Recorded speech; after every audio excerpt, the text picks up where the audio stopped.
I'm Ben Adams. This is my web critique for Writing 5671 at the University of Minnesota. This is a critique of the effectiveness of the visual rhetoric of the Wisconsin Land Surveyor Notes website. The website can be found at digicall.library.wisc.edu/surveynotes. First, a little background. When the Land Ordinance of 1785 was enacted, it called for the western lands of the newly formed United States to be sold off in manageable-sized pieces to its citizenry. This posed an enormous problem: how to divide up what would become 1.8 billion acres of land. The U.S. Surveyor's Office devised a system called the Public Land Survey System, PLSS, which would divide the unsettled portion of the country into millions of 1 mile by 1 mile squares, which could be sold off to individuals. The major requirements of the system were that it had to be deployed quickly, and it had to physically mark the corners of these square mile blocks so an uneducated landowner could understand his property bounds. Each state was subdivided by vertical lines called range lines, and horizontal lines called town lines into 6 mile by 6 mile square townships. Each of these is subdivided into 36 1-mile square sections with a survey marker called a monument at each corner. Typically these monuments are made of wood, so 150 years later, few of them still remain. The problem is that the PLSS was set up so that the wooden monuments would definitively mark the corner of each segment of land, and each modern land parcel is defined by its relation to these corners. So for a modern-day landowner to have her land surveyed, she must establish her property relative to the 4 surrounding survey corners which were placed in the mid-19th century. So they must be discovered before any land ownership can be determined. The reestablishment of these survey corners has become a regular job task for modern surveyors. The original surveyor's notes are essential to this, as they list witness markers, usually large trees, which surround a corner monument. As such, the original surveyor's notes have become an invaluable resource to any surveyor.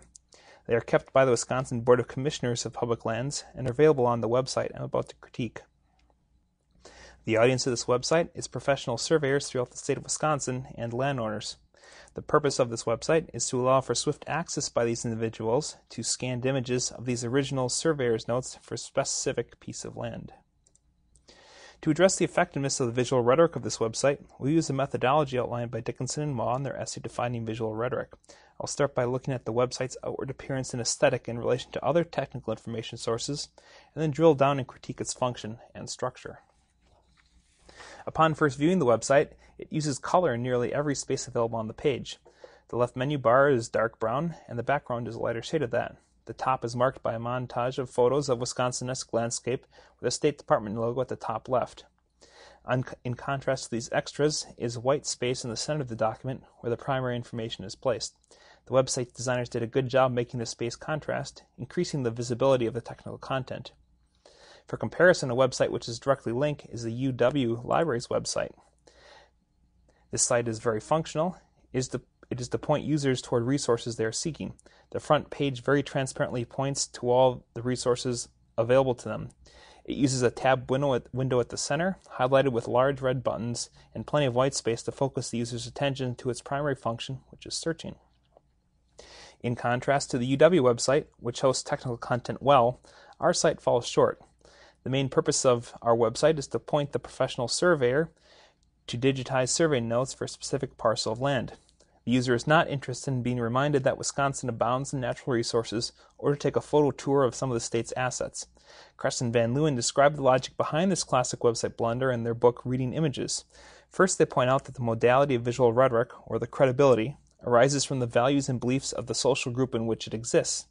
And when the amount of color becomes exaggerated and excessive from what a group is familiar, modality is decreased. In our case, we must turn to the audience, which are professional surveyors. This is a profession which functions almost exclusively in the black and white domain. All the documents they produce are required to be reproducible and understood in only 2 colors. They are also rewarded as professionals for their ability to very accurately, unquestionably, and concisely communicate information about land. So when a website devised for their use, which is saturated with color, will be labeled as excessive by these professionals, and its modality will decrease. I recommend that the website should shed its color unless it's necessary for functional purposes like a map legend.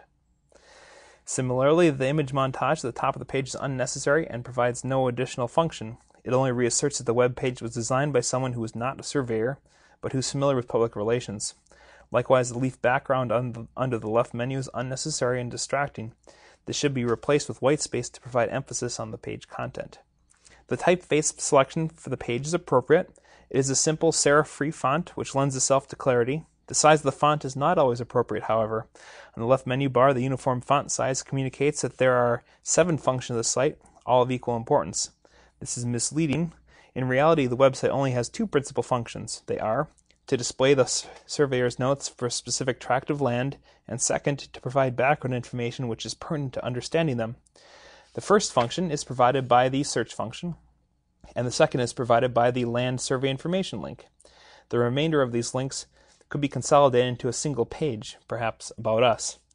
I recommend that the navigation bar be modified at the minimum to show 2 primary functions in a large font, and the supporting information be moved or be present in a smaller font, subheading, or a bulleted list. I've just touched on the graphic elements of the left menu bar, but now I'll describe its function to the overall website. The menu bar should represent all the locations which the user might go throughout the website, which is an important element of user-centered design developed by Donald Norman. This website does a good job of that. Nearly every piece of information available to the user is directly accessible by a single click on the left menu bar, and its menu members remain constant. A problem with the menu bar is it does not clearly show the organization of the information on the website or the function of each link. Norman clearly defines this requirement of good design, that it should make things visible, including the conceptual model of the system. The website obscures the conceptual model.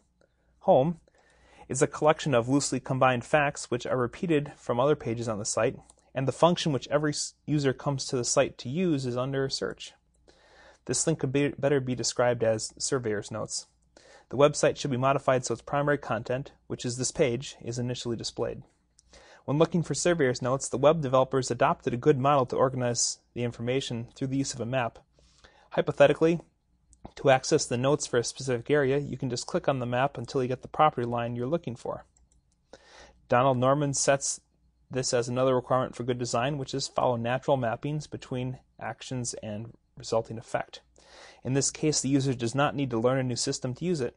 He's able to use the conceptual model of the map to drill down to the information he was seeking. The problem is this website is it does not use the system throughout. The user is only able to see each 6 mile by 6 mile square township. When I click on one of the townships, I no longer have a map to identify the information I seek.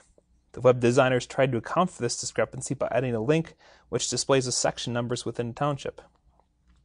The visual display, which was working quite well, is now replaced by textual links, each of which represent a segment on this township map. To see the notes for a particular section, you have to identify what you were looking for on the township map, and then find the appropriate link. This step has a large deficiency in the usability of the site and its credibility.